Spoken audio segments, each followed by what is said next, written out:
বিশ্বের অন্যান্য দেশে স্বৈরাচারের পতন হলে ওই দল একেবারে নিঃশেষ হয়ে যায়, পৃথিবী থেকে মুছে যায়। তাদের রাজনৈতিক কার্যক্রম স্থগিত করে দেয় চিরজীবনের জন্য। কিন্তু বাংলাদেশ এমন একটি দেশ যেখানে স্বৈরাচারের পতন হলে স্বৈরাচার আবার ফিরে আসে, কখনো কখনো নির্বাচিত সংসদ সদস্য হয়েও ফিরে আসে। এই নজির কেবল বাংলাদেশেই দেখা যায়। তো এর একটা প্রমাণ হলো স্বৈরাচার এরশাদের প্রমাণটা। সে স্বৈরাচার ছিল, তার পতন হয়েছে, সব রাজনৈতিক দল তার পতন করেছে, সে কিন্তু আবার ফিরে এসেছে বাংলাদেশের রাজনীতিতে।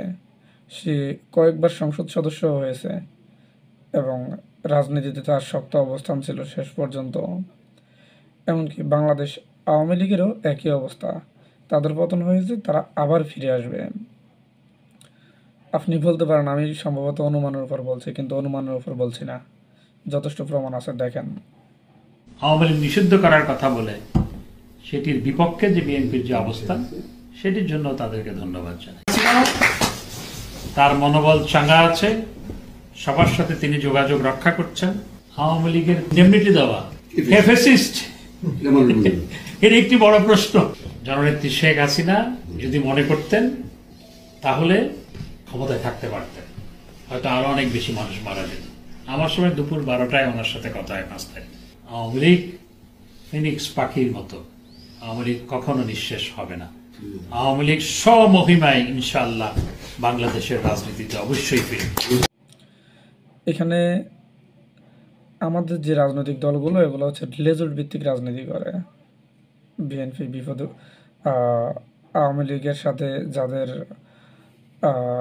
রাজনৈতিক মতাদর্শগতভাবে এক, অর্থাৎ সেকুলার, তারাই তাদেরকে চায়। কারণ সেকুলার কখনো ইসলামিস্টদের চায় না, আবার ইসলামিস্টরাও সেকুলারদের চায় না। কিন্তু চোরে চোরে মাছ ধরতে পাই, একটা কথা আছে। তো আমাদের বর্তমান যারা বিরোধী দল আছে, তাদেরকে এত বছর আওয়ামী লীগ সেফ দিয়ে দিয়ে রেখেছে, বাঁচিয়ে রেখেছে, তাদেরও তো একটা প্রতিদান দেওয়ার বিষয় আছে। এই প্রতিদানটা তারা এভাবেই দিবে। তবে আওয়ামী লীগ কীভাবে ক্ষমতায় আসবে এর একটা রূপরেখা আপনাদেরকে আমি দিয়ে দিচ্ছি। সেটা হচ্ছে ডক্টর ইউনূসের বিরুদ্ধে আগামীতে আওয়ামী লীগ এবং বিএনপি একসাথে আন্দোলন করতে পারে, যে তারা গণতন্ত্রের জন্য লড়াই করছে, নির্বাচনের জন্য লড়াই করছে। কারণ বিএনপি তো অলরেডি আধা পাগল হয়ে গেছে নির্বাচনের জন্য। নির্বাচন দেন।